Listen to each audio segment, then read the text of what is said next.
Abraham Lincoln was a railroad lawyer. In his career working the railroads, he made so much money that when he was elected president, he was the richest president we'd ever had. We've only had two presidents with more money than Abraham Lincoln. And that's pretty good considering he didn't learn to read until he was 12 years old. Unfortunately, President Lincoln was assassinated. He was shot by an actor named John Wilkes Booth. President and Mrs. Lincoln had 4 children, all boys. 3 of them died in childhood. Only their son, Robert, lived to be an adult. As a young man, late one evening, Robert Lincoln was standing on a railroad platform waiting for a train.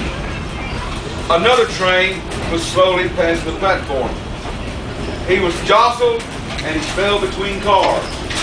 He grabbed something, held onto it, was struggling not to fall beneath the wheels. In the crowd, a man saw it happen. The man put his ticket in his mouth, ran to him, grabbed him, pulled him to safety. The man who saved Robert Lincoln was Edwin Booth, the older brother of John Wilkes Booth. History's not dull, folk. They're just some dull old history teachers. My mama was one of them. My Texas-born mama. Sir?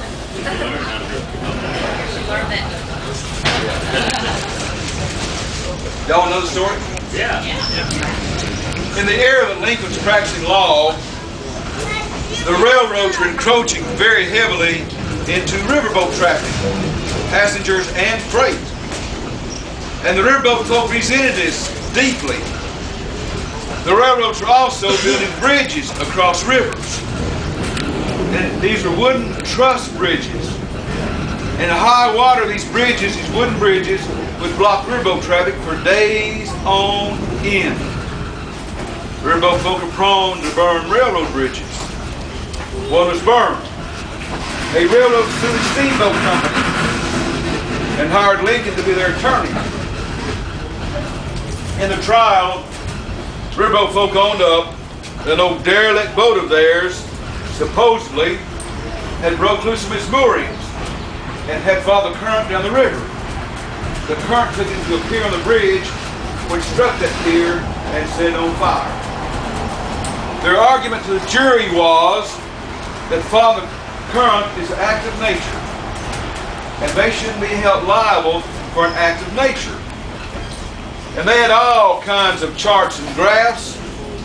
They had the testimony of riverboat pilots, captains. Lincoln made a short presentation to the jury, and he only had one witness, a 12-year-old boy. Put him on the stand, didn't even swear him in, just asked him to tell the truth. Asked him if he'd like to fish.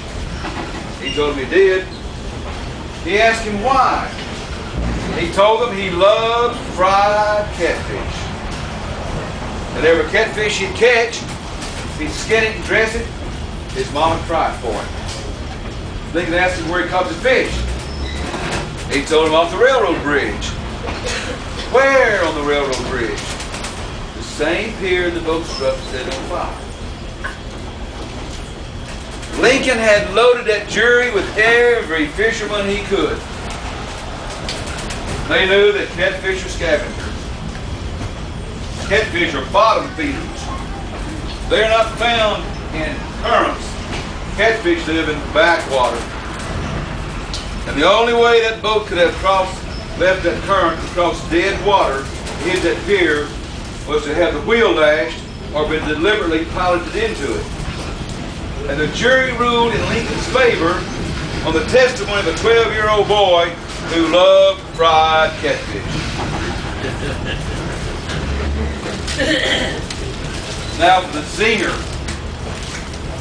The attorney representing the steamboat company was Jefferson Davis.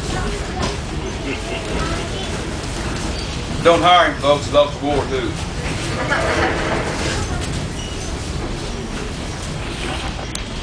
Yeah, we're coming out. Why is it white? He was just set up for the beach.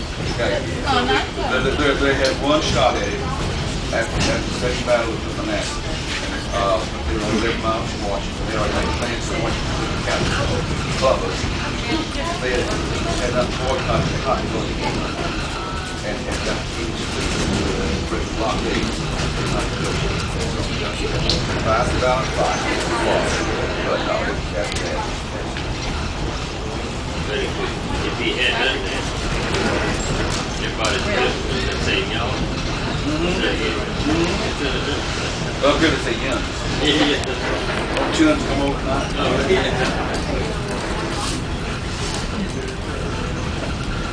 If you look down the track here, see how far apart your rails sit from each other?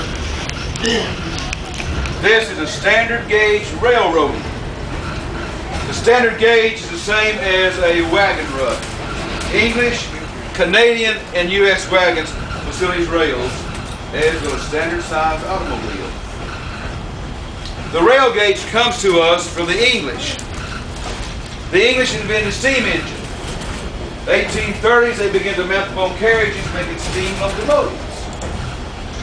The first railroads did not have the T-rails that we use today. They used angle irons with the angles turned up.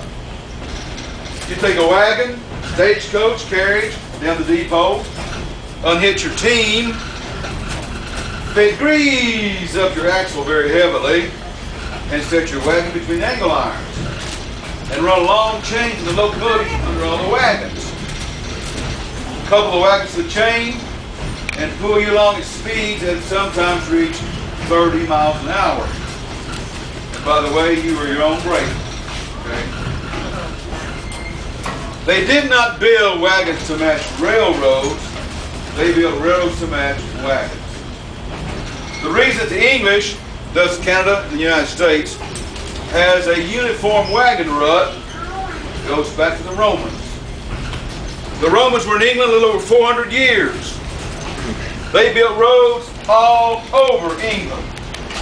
They paved the thoroughfares. The feeder roads were not paved and developed ruts made by the chariots.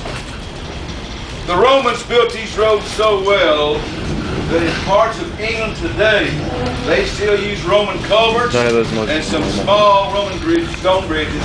Those motors are normal. For hundreds of years, the English used those Roman roads and built their carts and wagons to match the ruts left by the Romans. The rail gauge we're on this present moment right here comes to us from the wheels of the chariots of the Imperial Roman Army.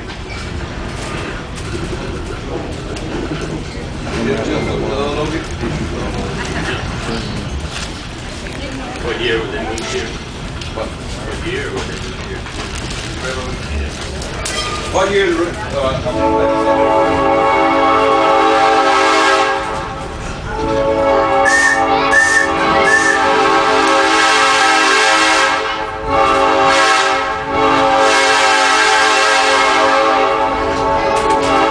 The original railroad here opened in 1883. Ran until 1964. And sold to the salvage company. And they took up everything down to the grade.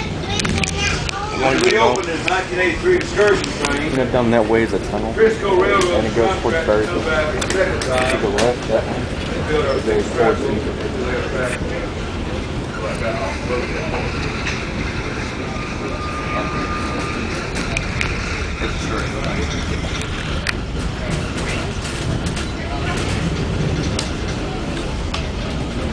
Thanks for Christmas. Yes.